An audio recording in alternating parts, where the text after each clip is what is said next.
দাদু ভাই, আমি একটু মায়ের কাছে যাচ্ছি, রিহার্সাল আছে।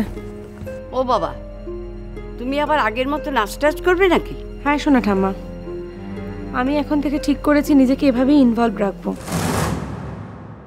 না হলে বাড়ির কোন কাণ্ডে যে কখন আমি ফেঁসে যাব তা তো জানি না। আর সব সময় নিজেকে নির্দোষ প্রমাণিত করার জন্য যে একটা প্রমাণ খুঁজে বার করতে পারবো সেটাও নয়। তার থেকে এভাবে নিজেকে ব্যস্ত রাখাটাই মনে হয় ভালো। আমরা তো ওকে যথেষ্ট শাসন করছি না গো। দেখো শাসন করে, তাছাড়া দাদুভাই আমার তো একটা আলাদা জগৎ আছে। আমি এতদিন ধরে রেগুলারলি পারফর্ম করতাম, শো করতাম। অলরেডি অনেকগুলো দিনই গ্যাপ গেছে, এরপরেও যদি আমি আরও গ্যাপ দিই তাহলে কিন্তু মা ভীষণ রাগ করবেন।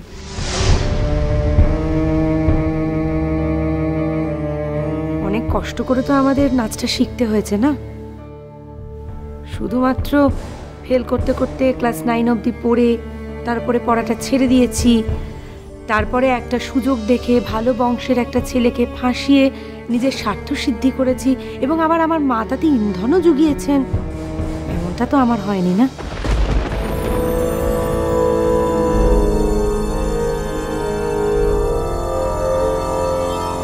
ঠিক হয়েছে, এবার শুনতে ভালো লাগছে তো কথাগুলো। আর কত দুঃখ কপালে আছে দেখবি, মুখ পুরি কোথাকার।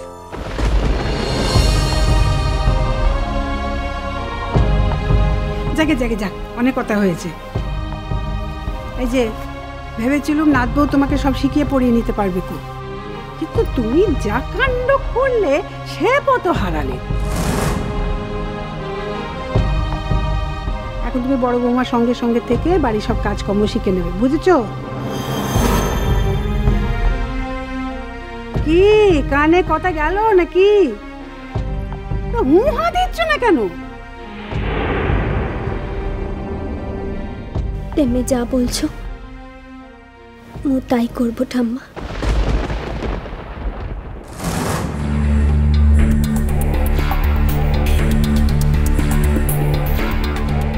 হ্যাঁ, এ বাড়িতে জায়গা টিকে রাখতে হলে আমাদের সব কথা তোমাকে মেনে চলতে হবে, বুঝেছো?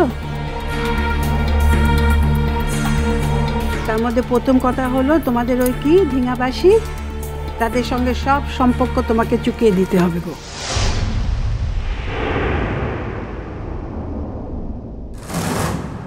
বুঝেছি, এখান থেকেই তোমার শিক্ষের হাতে করি, বুঝেছি। মার সাগরে কোনোদিন যোগাযোগ করিব না ঠাম্মা।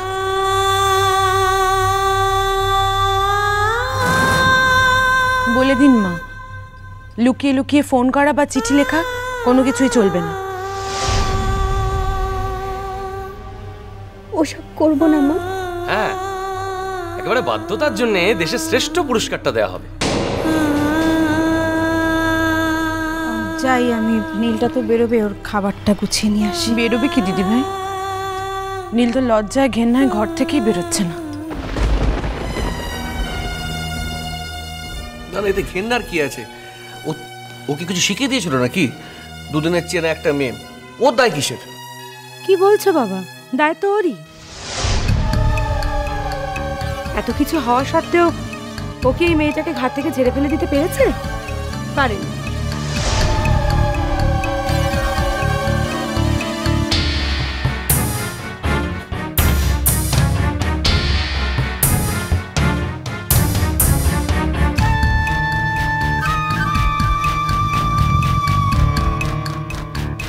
তাকিয়ে আছো কেন আমার দিকে? আমার কথাগুলো শুনতে খারাপ লাগছে? এক নজরে আমার দিকে তাকিয়ে আছো যে? চোখ গেলে দেবো ওরম ভাবে এক নজরে আমার দিকে তাকিয়ে থাকলে।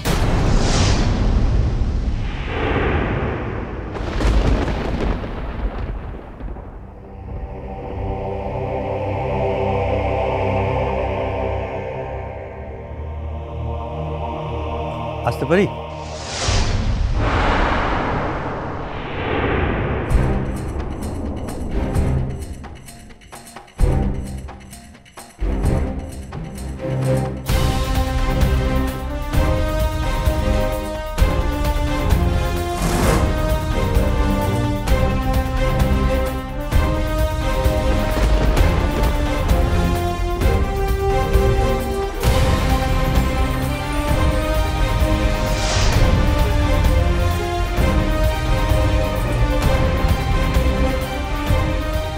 এটাই পূর্ণেন্দু শেখর বসু মল্লিকের বাড়ি তো? আপনারা? আপনি আমাদের চিনবেন না, আমাদের কাজল চিনবে। আমরা ডিঙাভাসী গ্রাম থেকে এসেছি।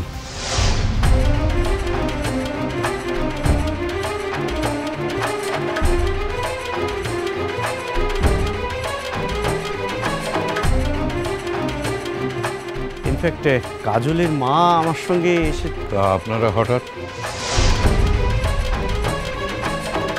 উর্বশী, এসো না, এসো এসো এসো।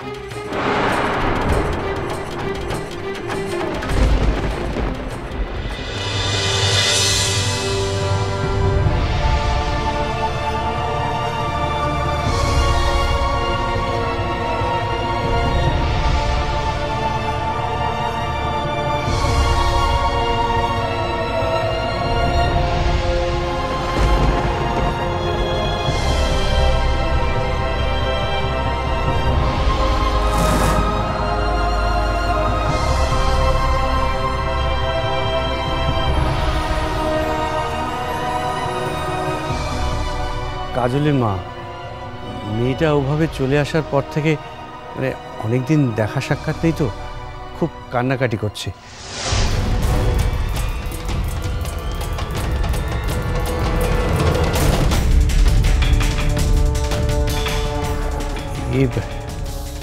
আপনি তো মানে কার সঙ্গে আলাপ পরিচয় নেই তো, তাই।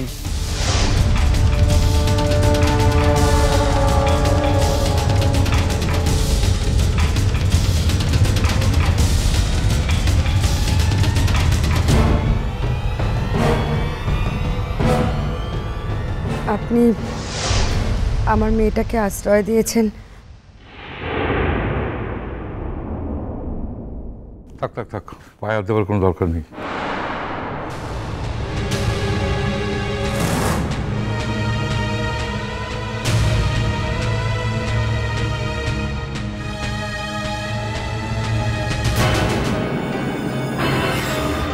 এরা আমাদেরই গায়ের মানুষজন, কাজলকে এরা খুব ভালোবাসে।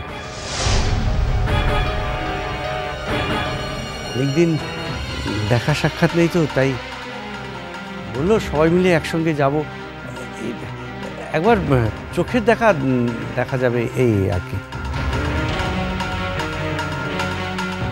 বাবা আমি বেরোচ্ছি। দাঁড়াও, এখন বেরোবে কি? এখন যেও না। কেন? আমার এইসব নাটক দেখার সময় নেই শ্রীময়ী, তোমরা দেখো না নাটকটা।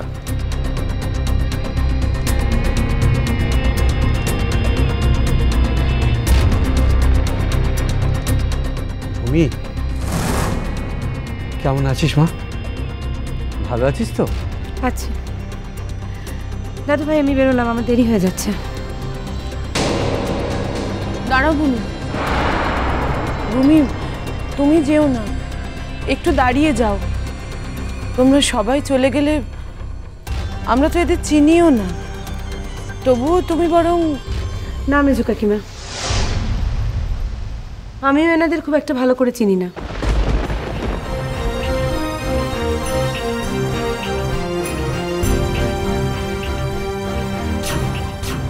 আর এতদিন যতটুকু চিনেছি তার জন্য আজ আমি অনুশোচনা করছি।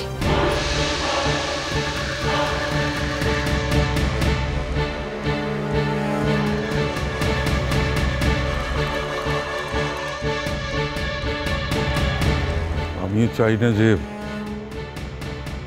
আপনাদের সঙ্গে আমাদের পরিবার বা ডিঙাভাষীর কারোর সঙ্গে কোনো যোগাযোগ থাকুক।